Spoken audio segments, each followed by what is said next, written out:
Bonjour à tous, grand rendez-vous Game Business aujourd'hui dans Smart Tech. On va parler de concurrence, de compétitivité. On va s'intéresser à Netflix, on va partir en Chine et puis on va regarder aussi ce qui se passe évidemment en France et puis les projets de Meta. Tout ça, c'est tout à l'heure dans quelques minutes.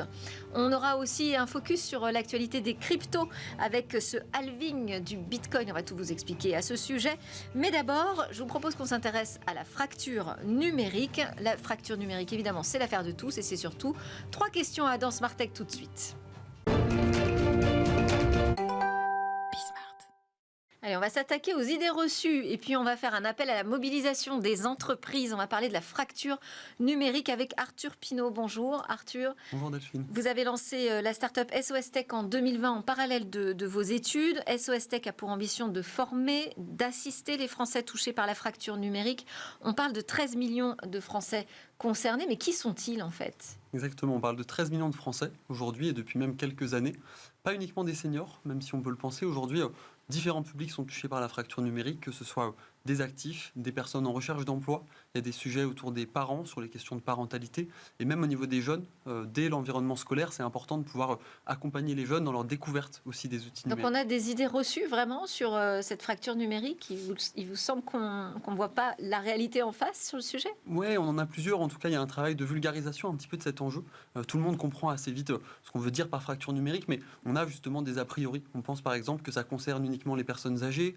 On peut penser qu'aujourd'hui, le sujet de la connectivité, le fait d'avoir accès à des équipements, à du Wi-Fi, est aujourd'hui totalement résolu, ce qui n'est pas le cas forcément partout.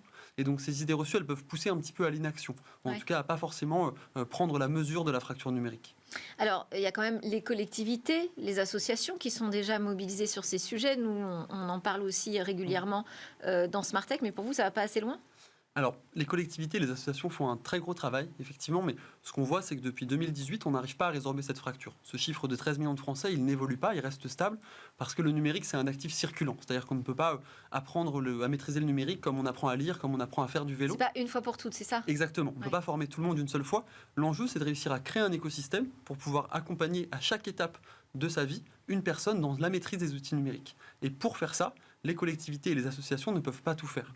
Et c'est vraiment notre enjeu de réussir à ce que les entreprises prennent aussi la main sur ce sujet et puissent intervenir sur le sujet de la fracture numérique. C'est-à-dire les entreprises, c'est-à-dire s'intéresser aussi à la fracture numérique au sein même des entreprises ? Exactement. Aujourd'hui, les entreprises... Des salariés, des collaborateurs ? Exactement. Les collaborateurs, mais aussi leurs clients. Aujourd'hui, quand vous êtes par exemple une banque, une assurance, vous déployez des solutions numériques, une application mobile, des services dématérialisés. Et si en face, les publics ne sont pas à l'aise avec ces solutions, ne savent pas, par exemple, repérer une tentative d'arnaque, ne savent pas utiliser une application bancaire, oui. Eh bien, on crée finalement des inégalités, des séparations. On peut provoquer du renoncement chez certains usagers.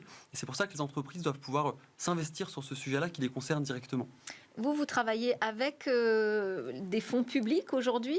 Ouais. Comment est-ce que vous êtes financé ? Aujourd'hui, on est vraiment le partenaire de collectivités territoriales pour mettre en place des solutions concrètes sur le terrain à destination de leur public. Et on essaie justement aussi de devenir le partenaire d'entreprises privées. On est devenu organisme de formation certifié Calliope pour pouvoir former donc leurs salariés. Mais on travaille aussi avec des entreprises pour former justement leurs clients. C'est-à-dire qu'on peut utiliser notre CPF très concrètement, c'est ça pour exactement. Se et les budgets former au numérique ? C'est ça, les budgets formation des entreprises. D'accord. Et vous êtes en recherche de fonds supplémentaires ? Oui, exactement. J'ai envie de dire comme tout le monde, mais... C'est ça. Nous, aujourd'hui, on est en train de mener notre première levée de fonds. Ouais. L'idée, c'est de pouvoir accélérer notre développement. Auprès de qui ? Auprès plutôt de business angels ou de fonds publics, notamment la Banque des Territoires. Merci beaucoup Arthur Pinault, donc fondateur de SOS Tech. Et voilà, on vous soutient dans votre démarche. Merci encore. C'est l'heure de notre grand rendez-vous Game Business avec Guillaume Monteux. Bonjour Guillaume. Bonjour Delphine. Ça fait tellement longtemps. Ça fait tellement longtemps. Guillaume. Quelle joie de vous retrouver. Président de Gatsby, société donc spécialisée dans l'in-game advertising. Et aujourd'hui Guillaume, vous analysez pour Smart Tech les enjeux business de cette industrie du jeu, bien évidemment. Mais on va quand même commencer par une news sociale. Absolument, parce que l'industrie du jeu vidéo, la première industrie culturelle du monde, vit des moments un peu compliqués. Certes, le chiffre d'affaires est en croissance. Certes, le temps d'engagement des joueurs est lui aussi en croissance, mais il faut aussi dire que bon nombre de sociétés aujourd'hui, dans ce domaine-là, licencient. On l'a déjà dit à votre antenne, EA, Ubisoft, Embracer, même Twitch. Rien que l'année dernière, on parle de près de 20 000 licenciements dans le secteur. Donc ça fait quand même beaucoup. Eh bien, tenez-vous bien, Delphine. il y a quelques jours, les instances américaines viennent de voter une loi assez intéressante puisqu'elle interdit les clauses de non-concurrence. C'est-à-dire? C'est-à-dire, en fait, il y a 18% des travailleurs aux US qui ont une clause de non-concurrence. Une clause de non-concurrence, c'est quoi? C'est une clause qui empêche tout salarié d'aller travailler chez un concurrent de la société qui les emploie, quand il la quitte, y compris quand ce départ est à l'initiative de l'employeur. Eh bien, la FTC, pour introduire plus de dynamisme, favoriser les mouvements, la création de start-up, considère que le secret des affaires, d'une part, les accords de confidentialité suffisent à protéger les sociétés sans rajouter en plus des clauses de non-concurrence dans les contrats de travail de ses salariés. Donc typiquement, quelqu'un qui travaille dans un studio de jeu aujourd'hui pourra aller travailler dans un studio de jeu concurrent sur un jeu similaire dans un avenir très proche. Et alors ça pourrait changer quoi, ça? Alors, ce que recherchent les instances américaines, c'est, encore une fois, la fluidité de l'emploi et surtout donner une chance aux équipes qui ont été licenciées, aux équipes de jeu qui ont été licenciées, de poursuivre leur projet ailleurs et donner une chance aussi aux équipes dont le projet aura été arbitré, typiquement sur l'autel de la marge, de pouvoir aussi, là, continuer leur projet, pourquoi pas, chez un concurrent. Donc on devrait, dans un avenir très proche, dans notre secteur, voir énormément de studios peut-être se créer, moins de projets abandonnés, et en fait, les sociétés, en général, vont plus faire attention, effectivement, aux licenciements qu'ils vont faire. Attention, ce que je dis s'applique aux États-Unis, pas en France, parce que quand elles sont bien écrites, les clauses de non-concurrence en France, elles sont tout à fait valides. Ok, mais ça ne s'applique pas uniquement aux studios de jeu, en revanche. Non, ça ne s'applique pas à studio de jeu, mais quand même, ça a un impact très important dans l'industrie du jeu vidéo, et notamment, par exemple, si je prends Unity, qui est le moteur de rendu qui est utilisé par 90%, on va dire, des jeux mobiles aujourd'hui. Bon, eh bien, Unity, qui là aussi est en croissance de chiffre d'affaires, annonce son 5e plan social. Et annonce licencier 25% de son effectif. Quand vous travaillez dans un moteur de rendu, vous avez acquis une vraie expérience qui est très rare, qui est très pointue, qui est très technique. Avec une clause de non-concurrence, qu'est-ce qui se passe? Vous êtes obligé de mettre fin, entre guillemets, à votre carrière et de laisser de côté toute l'expérience que vous pourriez avoir acquise typiquement chez Unity. Maintenant, on va pouvoir non seulement peut-être voir des gens partir chez les concurrents de Unity, encore une fois, qui a 90% de part de marché sur les jeux mobiles.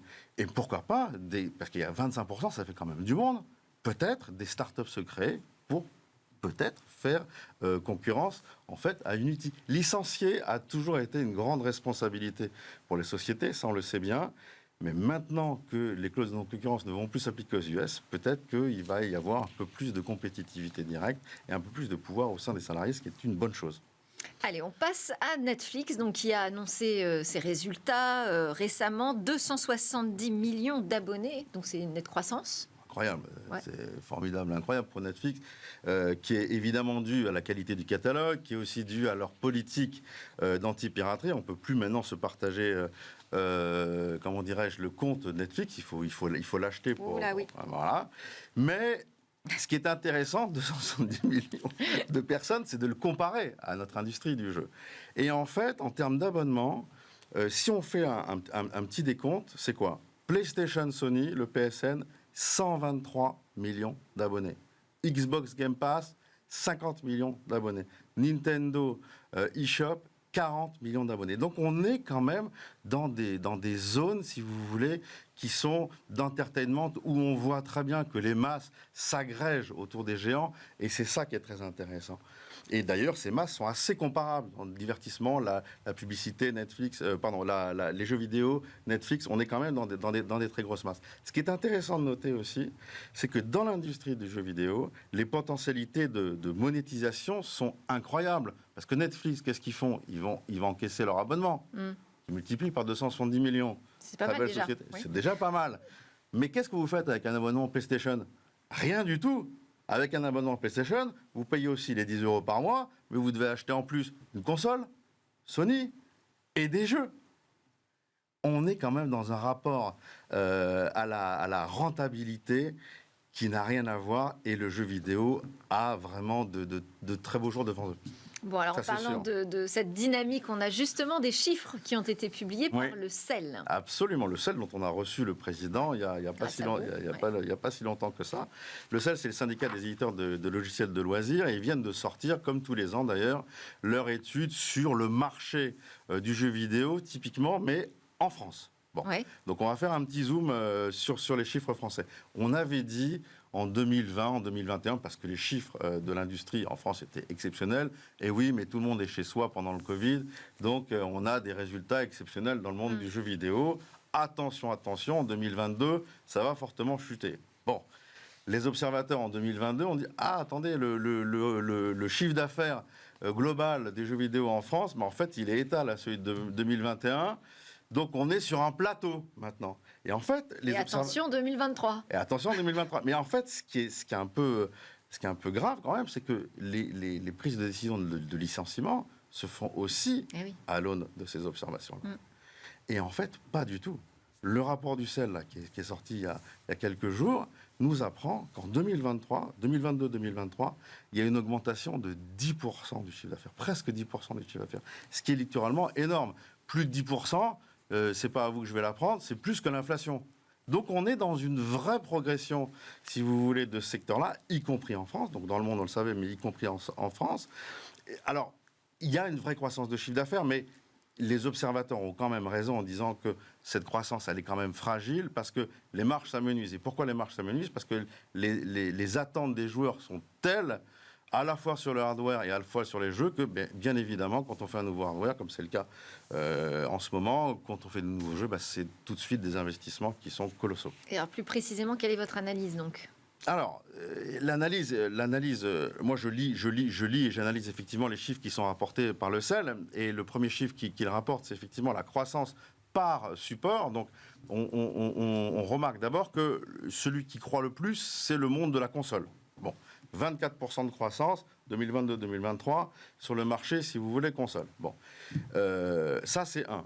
Parallèlement à ça, on apprend que les ventes physiques versus les ventes digitales, en fait, ne décroissent pas vraiment en ratio. Attention, évidemment, il y a plus de jeux vendus en digital que de jeux vendus en physique. Il y a 2 jeux vendus en digital pour un jeu vendu en physique. Mais cette proportion, ce ratio, en fait, ne décroît pas vraiment. On est sur une décroissance d'1%. Donc, quasiment, j'ai envie de dire, anecdotique. En fait, ce qui montre la capacité commerciale et marketing intelligente du réseau de points de vente physiques en France et dans le monde. Ce que nous apprend aussi le CEL, c'est que le segment PC Gaming chute de 8,5%, que le marché du mobile croît de 5%. Tout ça est très attendu, très logique. Pourquoi ? Parce qu'on est tous en modèle, en mouvement, et on est tous devenus quelque part des nomades. Et donc, c'est pas étonnant, si vous voulez, que le mobile progresse contre les PC de gaming qui sont évidemment des PC fixes. En revanche, la répartition du chiffre d'affaires PC, mobile, console, le CEL nous dit 25% de part de marché pour le PC, 25% de part de marché sur le mobile et 50% de part de marché de l'industrie sur la console.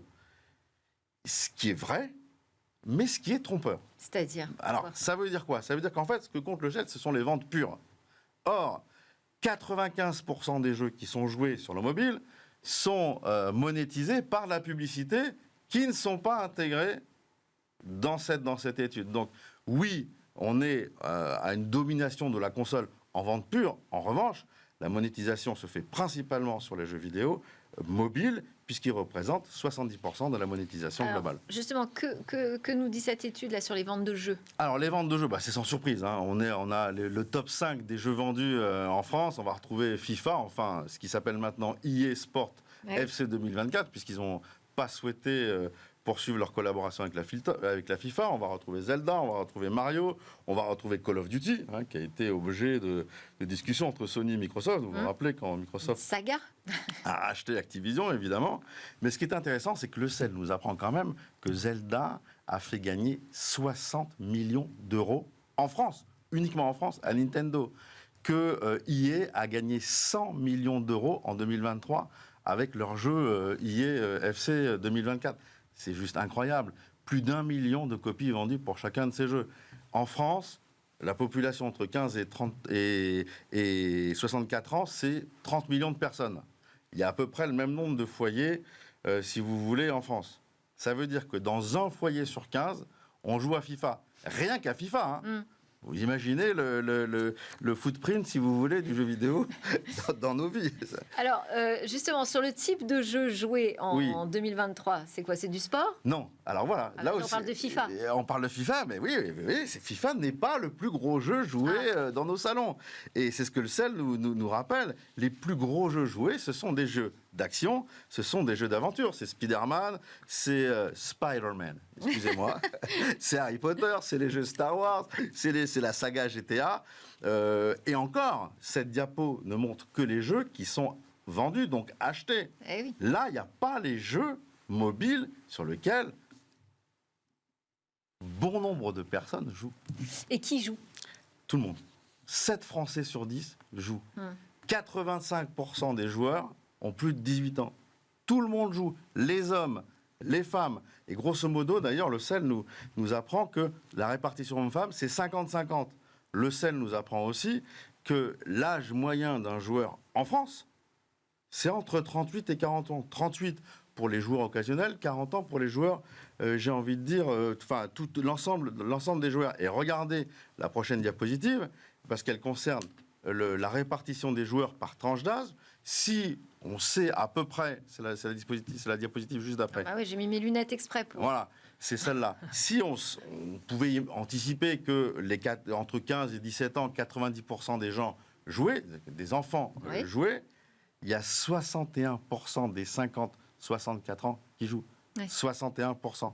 C'est ce que nous dit le CEL. Et tout le monde joue en réseau. Pourquoi ?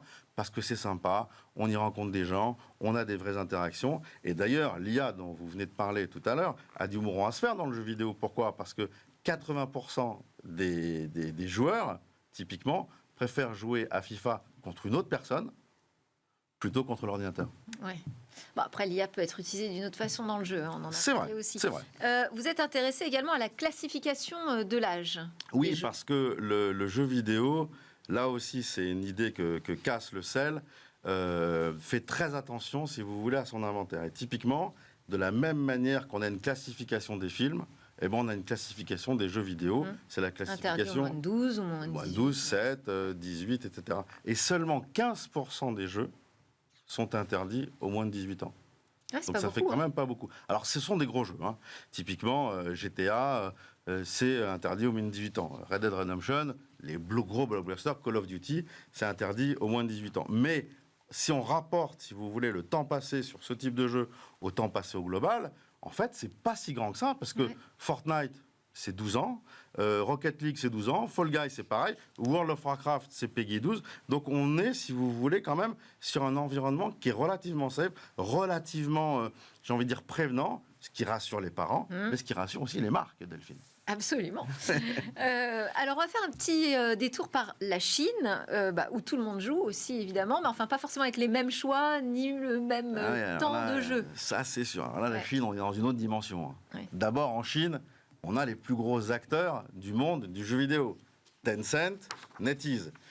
Géants chinois qui d'ailleurs sont présents en France, puisque NetEase, ils ont fait l'acquisition de Quantic Dream, et puis Tencent, ils sont présents au capital d'Ubisoft, ils sont présents au capital de Vodou. Les Chinois, ils sont quand même bien présents, je veux dire, dans le monde entier, et aussi chez nous. Bon. Vous savez combien il y a de joueurs en Chine ? Aucune idée. 600 millions, presque 10 fois la population française. C'est la Chine, oui. Voilà, mais on n'y joue pas dans les mêmes conditions qu'en France. Et typiquement, tous les joueurs mineurs doivent aujourd'hui faire valider leur carte d'identité par les autorités pour pouvoir jouer, et leur temps de jeu est contrôlé. Et Delphine, il y a une loi qui risque de passer, qui est un peu scary, qui dit que les jeux ne pourront plus contrevenir, si vous voulez, à la constitution chinoise. Il ne pourra plus y avoir un jeu qui est en opposition, qui donne des messages, qui est en opposition avec la constitution chinoise.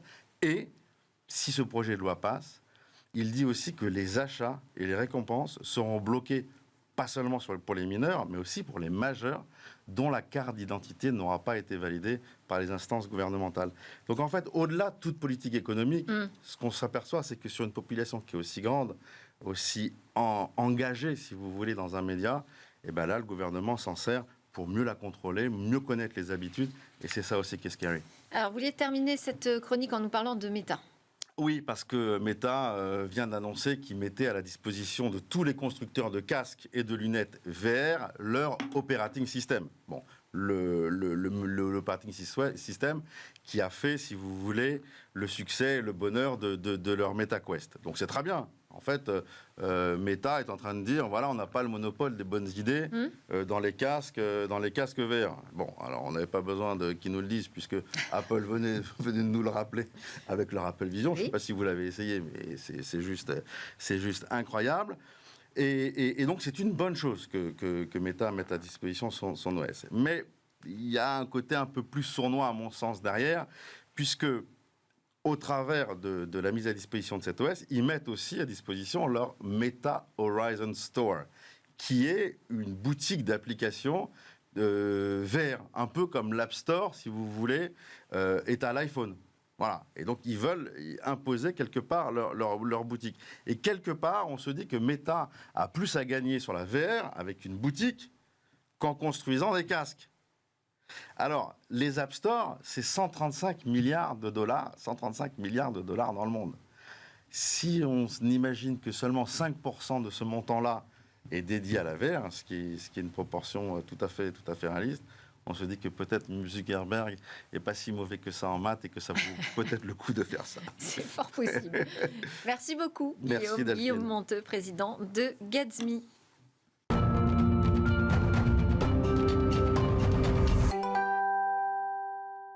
On termine cette édition avec l'actualité des cryptos qui est présentée aujourd'hui par Salomé Tiblou-Galas. Bonjour, vous êtes consultante blockchain partners chez KPMG et on va commencer avec quelques chiffres ensemble puisqu'il y a l'étude Web3 en France et en Europe qui a été publiée par l'ADAN.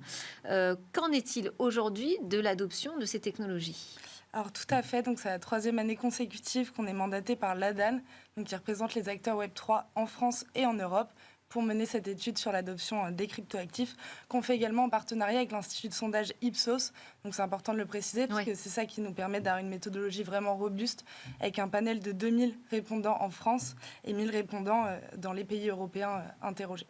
Et donc, où en est l'adoption aujourd'hui ? On a une adoption qui progresse, malgré une année 2023 un peu compliquée, puisque autant du côté des cryptos, on a eu des valorisations des cours qui étaient assez bas par rapport à ces plus hauts historiques. Et du côté conditions financières plus traditionnelles, on a un retour de l'inflation et on a une remontée des taux d'intérêt. Donc, malgré ces conditions-là, qui ne sont peut-être pas les meilleures conditions pour investir en cryptoactifs, et on a une adoption qui est passée de 9,4 à 12%. Donc, c'est plus de 30% par rapport à l'année dernière. Et donc, on a un Français sur 8 aujourd'hui qui détient des cryptoactifs. Et qui est âgé en moyenne ? C'est ça qui est aussi important de noter, c'est qu'on a une tendance générationnelle qui est assez forte et qui se renforce d'année en année, puisqu'on a 57% des détenteurs qui ont moins de 35 ans. Et chiffre encore plus marquant, on a un quart des détenteurs des moins de 35 ans qui détiennent des cryptos aujourd'hui. Donc voilà. Alors, le profil donc, de l'investisseur, donc a priori, il a plutôt moins de 35 ans. Et quoi ? A priori, c'est un homme aussi qui investit traditionnellement en bourse ? Oui, alors en effet... Est-ce qu'on reste sur le profil traditionnel finalement de l'investisseur ? On reste sur un profil assez traditionnel. Peut-être qu'en termes d'âge, on a un profil plus jeune. Mais en effet, les personnes qui investissent en cryptoactifs ont une propension plus élevée à également détenir des actions traditionnelles. On a effectivement aussi une surreprésentation des hommes, puisqu'on a 70% des détenteurs qui sont des hommes. C'était 60% l'année dernière. Ça s'explique peut-être par une aversion au risque qui n'est pas exactement pareille et qui se matérialise d'autant plus dans une année comme 2023 où les cours étaient un peu bas et les conditions pas forcément réunies. Par contre, c'est un écart qui s'efface complètement chez les intentionnistes. Donc c'est intéressant de noter ça. Et peut-être un dernier point sur le profil de l'investisseur. La plupart des investisseurs investissent moins de 10% de leur épargne et font environ 1 à 2 transactions par mois. Donc là aussi, on se rend compte que c'est un vrai outil de diversification du portefeuille, au même titre que le sont les actions traditionnelles. Et ce n'est pas forcément un profil de trader qui met l'intégralité de son épargne en cryptoactifs. Et en France, par rapport aux pays voisins en Europe, on se situe comment sur l'adoption du Web3 et des cryptos ? Ouais, alors si on compare la France à ses voisins européens, l'année dernière, on avait un certain retard. Et on note cette année que si l'adoption se renforce en France, eh bien, dans les autres pays européens, elle stagne, voire elle baisse. Donc, ce qui nous permet aussi de rattraper un peu notre retard.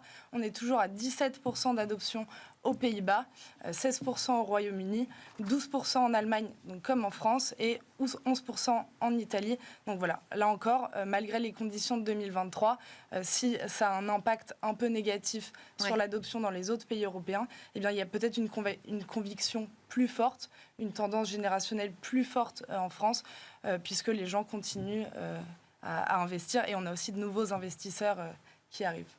Alors, on va changer de sujet, on va s'intéresser au halving du Bitcoin. Alors ça, c'était vraiment la grosse actualité, là, très attendue. Donc, ça consiste à diviser par 2, en fait, la rémunération de ceux qui minent, qui produisent finalement les Bitcoins, c'est ça ? C'est exactement ça. En effet, c'est un peu l'événement qui a attiré l'attention de toute la communauté crypto le week-end dernier. Qu'est-ce que c'est le halving ? Le halving, c'est un mécanisme qui est inscrit dans le protocole informatique de Bitcoin. Donc, ça fait vraiment partie de son ADN depuis la création du Bitcoin et qui, effectivement, induit que à chaque nouveau bloc miné, on va diviser par 2 le nombre de bitcoins mis en circulation et qui se produit... À partir d'une certaine date, oui, c'est ça. Oui, exactement. Qui se produit tous les 210 000 nouveaux blocs minés. Et sachant qu'on a un nouveau bloc toutes les 10 minutes, ça correspond à peu près à tous les 4 ans. D'accord. Et donc là, on est en plein dans ce moment-là. Qu'est-ce que ça change ? Eh bien, ce que ça change, c'est on peut se demander en effet de l'impact que ça va avoir sur la demande, l'impact que ça va avoir sur le prix. Lors de tous les précédents halvings qui ont eu lieu, on a eu une forte augmentation du prix du Bitcoin dans les mois qui ont suivi. En tout cas, on a eu un dépassement de l'ATH, qui est le plus haut niveau historique. Cette année, c'est peut-être un peu différent, puisque pour la première fois, on a eu un pricing par anticipation, c'est-à-dire que le cours du Bitcoin a augmenté. Il était déjà très haut, en fait, c'est ça ? Exactement. Il a déjà même dépassé son ATH avant le halving. C'est aussi dû aux demandes d'ETF spot Bitcoin qui ont été acceptées par la SEC au mois de janvier. Faites-nous une traduction là de ce que vous venez de dire. Oui, bien sûr. On a des gros institutionnels comme des gros asset managers comme BlackRock qui ont fait des demandes pour pouvoir proposer des ETF spot Bitcoin, c'est-à-dire une exposition indirecte au Bitcoin. On va passer par un asset manager au lieu de passer par un exchange, par exemple. Et ces ETF qui étaient attendus depuis assez longtemps ont été acceptés par la Security and Exchange Commission, qui est le régulateur américain.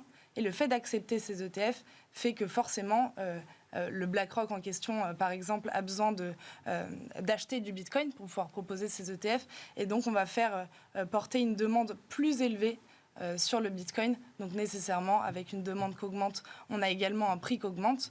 Et donc, après le halving, vu qu'on a une offre qui diminue, on a 2 fois moins de Bitcoin qui sont mis en circulation. Et bien, nécessairement, par une mécanique d'offre et de demande, on a un prix qui augmente. Merci beaucoup pour vos explications, Salomé Tiblou-Galas, consultante blockchain partner chez KPMG. Merci encore à vous de nous suivre. C'était Smart Tech. Vous nous regardez sur Bismart à la télé, mais aussi en podcast. Vous nous suivez et sur les réseaux sociaux. À très vite pour de nouvelles discussions sur la tech. Bonne journée.